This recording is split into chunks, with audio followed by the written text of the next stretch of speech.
Niggas popping up, I hope they bulletproof. Leave holes in the signs of a sunroof.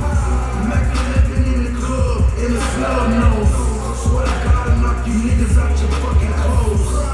Lay your ass flat like a doormat. Niggas asking for it, but they ain't wanting that. In the rap game, taking niggas clientele. White wars like the powder that I used to sell. Shine to this.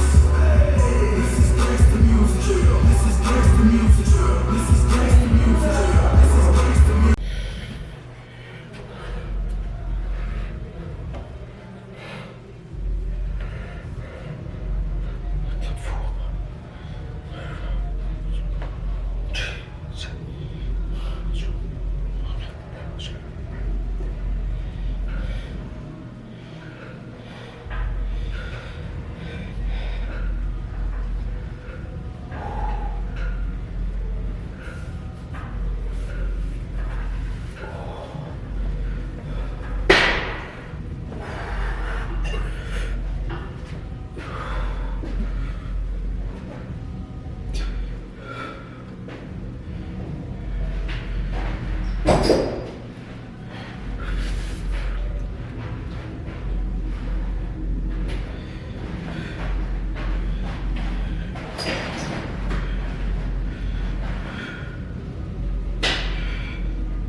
Yo. The legendary POV is back. Whoa. So that was just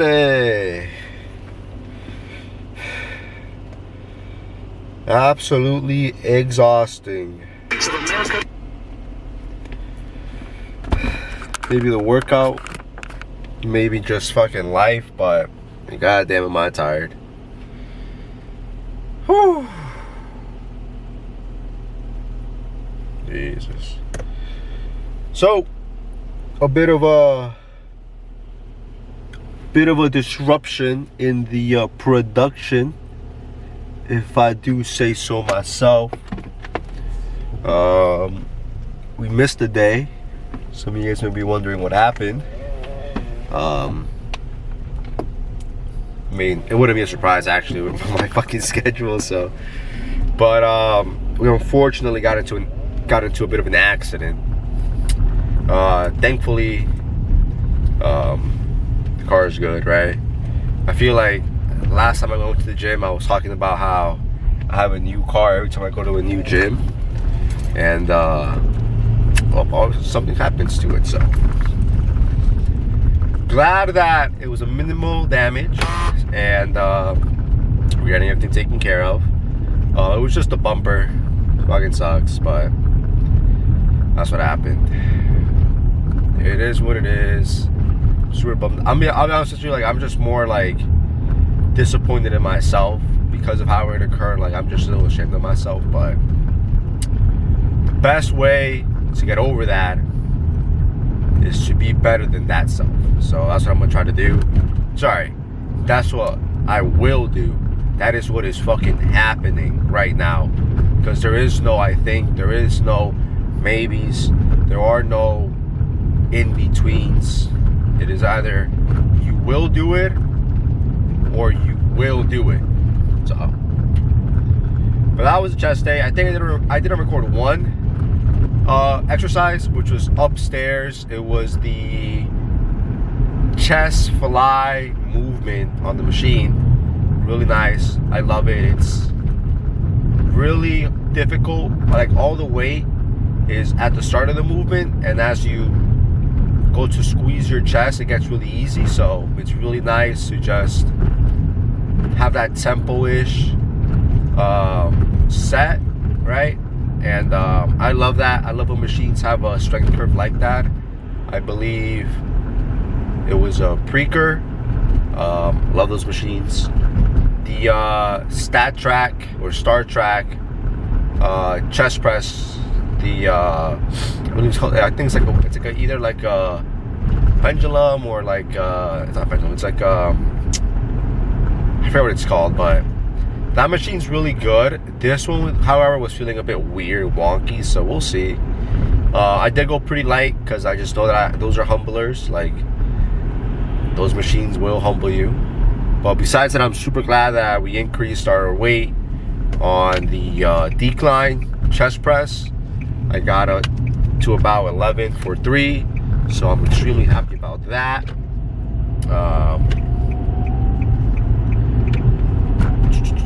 What else? Incline. I finally just went heavy on that revert because I don't know if I said that, but reverse grip incline Smith machine, super good. I finally figured out like my hand position as to where it would feel best. Game changer. Because I was doing a more close grip.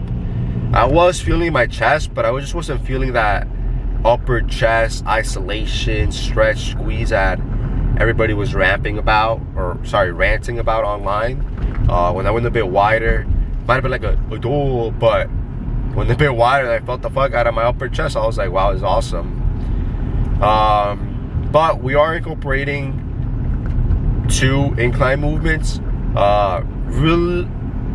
Really, it's because I want to get more dumbbell movement in. I want like those stabilizer muscles to come back into the equation, because I feel like I'm just missing them right now, and I think it shows with a lot of my dumbbell movements where I'm really like shaky. It's not because like the weight is heavy. It's more so like I just can't I can't stabilize myself. Like I'm always like jittery like this. Even when it's like really lightweight, like the 50s, I was having issues, right? And it's just like, you know, I can't be like tossing all this weight, or in my opinion, right, whatever weight is heavy to you is subjective, right? But whatever heavy weight for me is, I can't be tossing like for example, I can curl the 50s. Why am I struggling to do a chest fly with them? You know what I'm saying? Like that kind of thing that just kind of like weirds me out, but it pushes me, if anything, to get stronger, because I know that I am stronger than this. So that motivates me. And then shoulders, I feel like I've been neglecting my shoulders. A really shitty idea, to be honest with you. So we're gonna be doing, on chest days, we're gonna do, like you just saw, like 2 movements of 2 variations of a shoulder press. So I would do barbell, but I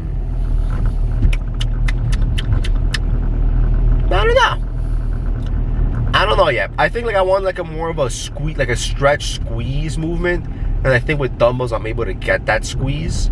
And with like the machine, I'm able to just kind of like do as much weight as possible. However, I did just say that I want to get better at stabilizers, right? So maybe some of you will say, well, why not just do both of them? Like do a barbell and then do the dumbbells, right? Because with the dumbbells, I'm able to get a deeper stretch, and with the barbell, I'm able to just load up more weight. And even though yes, they are both like in a sense free weight movements, I feel my stabilizers more on the dumbbell than on the barbell. Plus, the machines are pretty good. I'm not gonna lie. Like, I'm in the idea that I came to this gym mainly to use some of their machines. So, I'm still doing like a lot of barbell movements, but you know, I wouldn't be lying if I said I didn't want to do machines, because some of their machines are really good. So, and then on my back days, of course, I'll be doing rear delts. They have a rear delt machine. They have like an old school Nautilus one, which is pretty high. I'll be honest with you. This is the first time I came across a Nautilus machine that I felt that wasn't top tier, in my opinion. But we're gonna be doing that one, and then we're gonna be doing, you guessed it, reverse dumbbell pec deck, chest flies, right? I always get an amazing pump with those. So the machine is just more so like I can isolate the muscle, and dumbbell is just so that I can pump it up, I guess. And then on arm day, I will be doing lateral raises, you know? So it's not that I'm hitting like my front delt on chest, my rear delt on back, and my side delts on arm day, because I think it came out recently that it was a Jeff Nippert video, right? Where he was saying how if you do shoulder press, like how much activation does a shoulder press require from your different shoulder muscles, right? Rear delt was the least, front delt was the most, but surprisingly, I believe it was the most, right? I think it makes sense, but I think surprisingly your side delts were actually a close contender, like extremely close. So that really got me thinking. I was like, wait, so these are both front and side delt movements. It's awesome. So we'll be doing that. I feel uncomfortable. And then yeah, arm day, actually I just don't do any pressing movements, so I'll just do that movement. So I'm super excited to see like how I progress in this gym, the weights, and everything. Not necessarily that I'm like restarting, but like I said, a lot of the machines are new to me. The strength curves like I have to get used to, but if anything, it just motivates you more to get stronger and stronger, to max out these machines so that I can try out other machines, right? So right now I'm just like sticking to the ones that I feel the best, the ones that I know I can progress the most in, and then once I start maxing them out, since there are so many, I would prefer to try them out as well. But they do have a gym pin, so I would not oppose the idea of using a gym pin, because if the machine I'm using is really good and I'm maxing it out and I have the opportunity to use a gym pin and do it safely, I'm gonna do it. Plus, I think it'll be nice, because I've seen like other content creators use the same machine and they have like 3 or 4 plates on that shit with the gym pin. So I think it can take it, right? Oh, it's a son of the police. Whoop, whoop. I have no idea. I'm gonna stop here. Dude, I'll never forget this one time that I heard the police. I heard like the ambulance, sorry, but I couldn't see them, so I just kept going, because nobody was stopping, so I just kept going forward. Man, I fucking crossed in between. I was like, oh my god, I feel so bad. But I legit didn't know, like nobody was stopping, nobody knew what to do, right? I didn't just want to stop in the middle of like I was literally like in the middle of the road. I wouldn't just stop there and just wait until like, you know, so I don't know if it was coming or going. So, but going back to the workout, it looked pretty good. It felt amazing, I'm not gonna lie. I think like overall I'm just like really stressed out, unfortunately. So that's playing, I think, a contributing factor of like why I'm not feeling the best, why maybe the pumps aren't the best, because it felt great. To me, there's a difference between feeling great and having a great pump. I know a lot of people, a lot of bodybuilders say like, you know, they measure how good their workout was in terms of their pump, right? In my opinion, sometimes, well, in my opinion, they're right. I'll be honest, right? I was like, in my opinion, a good workout doesn't necessarily correlate with a great pump. For example, like, you know, you can pump the shit out of your muscles doing light squeezy movements. Would you say that that was an awesome workout? Like, for example, let's say 2 people go to the gym. One person is just absolutely mean mugging, just slugging around the 45s, you know, dumbbell curls around, right? Just like throwing the shit out of them, right?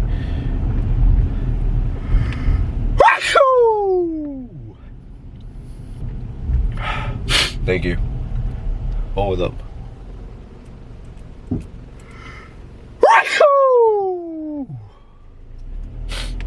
Thank you. Thank you. Alright? And then we have another guy who goes to the gym and he's doing the 20s forever, right? But the guy doing the 20s got a great pump, and the guy doing the 45s also had a pump, right? But it just wasn't as much. All I'm trying to say is that getting a great pump doesn't always correlate with having a great workout. If you take a bunch of pump formulas and shit like that, right, you're gonna have a great pump, right? But if you don't take pump formulas, where does she park? Right, and you might not have the best workout, then you won't really okay, man, let me think about this for a while. No, because this, my theory makes sense. My theory makes sense. Hold on.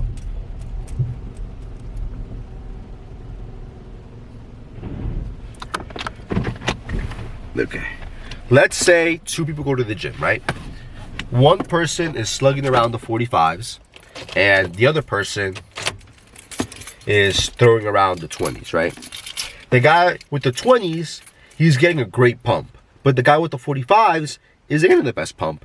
But one person is going to make more gains than the other person, in my opinion, right? Because if you're just constantly going to the gym and just doing lightweight for a lot of reps, in my opinion, and you're not progressively overloading, then a great pump isn't as fruitful as maybe not doing as much reps but progressively overloading at the cost of maybe getting a pump. That's just me. And I think, like I said, if you take a lot of pump products, that's gonna 100% affect your pump. You know, I don't take pre-workout anymore. I used to, and I can tell you right now, it makes a difference. The pumps I get now are good. The pumps I got when I was taking pre-workout, they were hurtful at some points. Like, it was legit a struggle for me to take off my shirt and just kind of just to move around. There was that much filled with blood. So I can 100%, you know, talk about pre-workout versus workouts. And, you know, I'm not to say that one is more beneficial than the other, but, you know, you're gonna have like not a better workout, but a better pump if you take pump products, duh. But yeah. Alright, I don't know what I'm asking about, but that was pretty much it. Tomorrow's arm day, so stay tuned for that.